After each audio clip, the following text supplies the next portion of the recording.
Na teologia existem diversos termos, expressões, palavras, conceitos, etc., para tornar mais clara e compreensiva as verdades acerca de Deus e o relacionamento de Deus com toda a sua criação. Afinal, isso está dentro do conceito de teologia, que é uma explicação ou um estudo acerca de Deus e também do relacionamento de Deus com a criação. É importante salientar que a teologia não produz piedade, ela não santifica, ela não salva, é apenas um estudo, uma forma de entender o que Deus permitiu que dele seja conhecido. Isso mesmo, a teologia somente estuda o que Deus permitiu ser conhecido dele, o que ele revelou da parte dele para a humanidade. Ainda dentro do conceito de teologia, esse estudo acerca de Deus, também está inserido o relacionamento de Deus com a criação, a comunicação de Deus, a revelação de Deus, o caráter e a natureza de Deus, os atos de Deus em favor da humanidade e etc. Dentre estes atos encontramos também a expiação, o momento em que os inimigos são reconciliados, onde as penalidades das faltas e os crimes cometidos são pagos.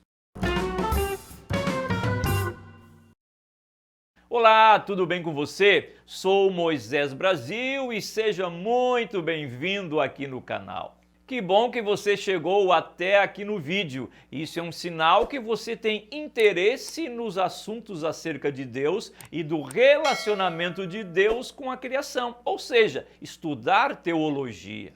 E para que este vídeo alcance outras pessoas como você, deixe o seu comentário e o seu gostei, pois quando você faz isso, o YouTube entende que o vídeo pode ser indicado para outras pessoas. Você também pode se tornar um membro do canal. O texto completo deste vídeo já está lá na área de membros. Então vamos ver um pouco sobre o que vem a ser expiação.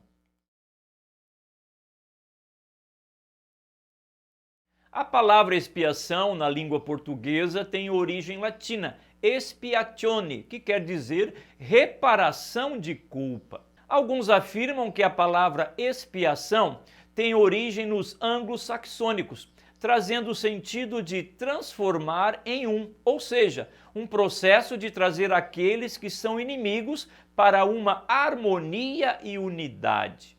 É aproximar, reunir duas partes antes separadas, suas coisas que estavam separadas por algum motivo, e a partir da expiação, como diz o termo latino expiatione, se transformaram em um.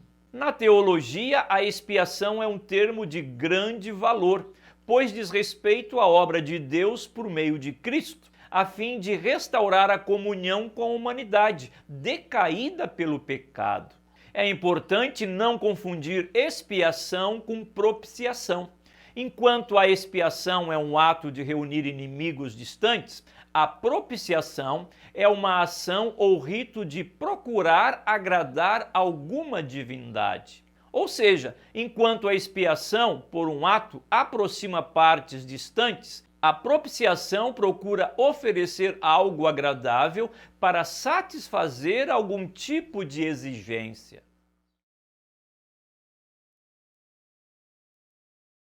Agora, voltando à expiação, como observado, é um ato de aproximar partes distanciadas. Estas partes não estão somente distanciadas, mas estão distanciadas e inimigas entre si. No sentido bíblico, o homem, após a sua queda, o pecado, tornou-se separado de Deus. A santidade de Deus não coabita com o pecado. E sendo separado por causa do pecado, mergulhado num estado de rebeldia, o pecado é um ato de rebeldia para com Deus, o homem tornou-se inimigo de Deus. Consequentemente, o homem tornou-se hostil a Deus e para com tudo mais que diz respeito a Deus. Temor a Deus, obediência, fé, palavra de Deus, visões, sonhos, oração, altar, sacrifícios e outras coisas que se referiam antes dos sacrifícios do Antigo Testamento eram motivos de indignação ao homem corrompido pelo pecado. Contudo, temos um Deus que a sua natureza é amor e ao mesmo tempo justiça e santidade. O mesmo Deus que ama é o mesmo Deus que não admite o estado de rebeldia da humanidade em virtude do pecado. A criação mais preciosa no qual o Criador colocou seu espírito é a que se tornou mais violenta e rebelde para com ele. Diante disso, é Deus que dá o primeiro passo para resolver essa situação de distância e inimizade do homem. De forma crescente e didática, como quem vai planejando algo bem maior, no Antigo Testamento, quando o povo de Israel peregrinava no deserto, Deus vai estabelecendo meios para fazer a expiação entre ele e o homem. São meios que fariam com a distância e a inimizade diminuísse.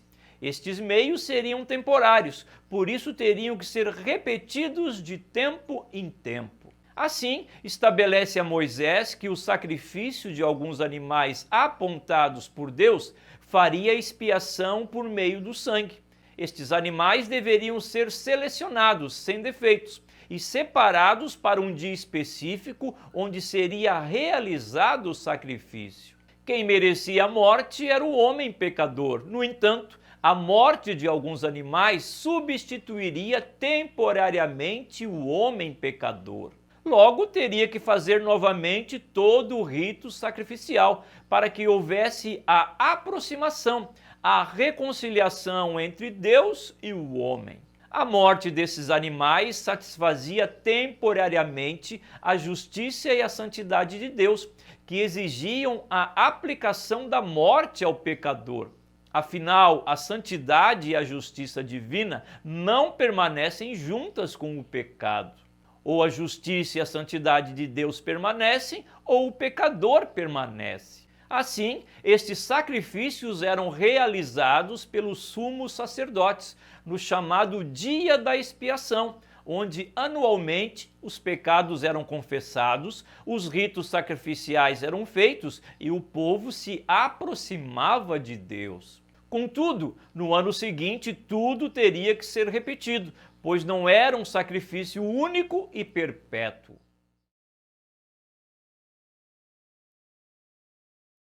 Todas essas coisas do Antigo Testamento, como o rito sacrificial exercido anualmente pelo sumo sacerdote no dia da expiação, apontava de maneira muito precisa para a obra de Cristo na cruz. Como observado, Deus foi construindo na antiga aliança a ideia de como seria o sacrifício de Cristo. Enquanto no Antigo Testamento os sacrifícios realizados no dia da expiação tinham que ser repetidos anualmente, pois eram temporários e apenas cobriam o pecado, aplacando a ira divina, o sacrifício de Cristo foi único, num só momento, e perpétuo, para sempre, removendo o pecado que distanciava o homem de Deus.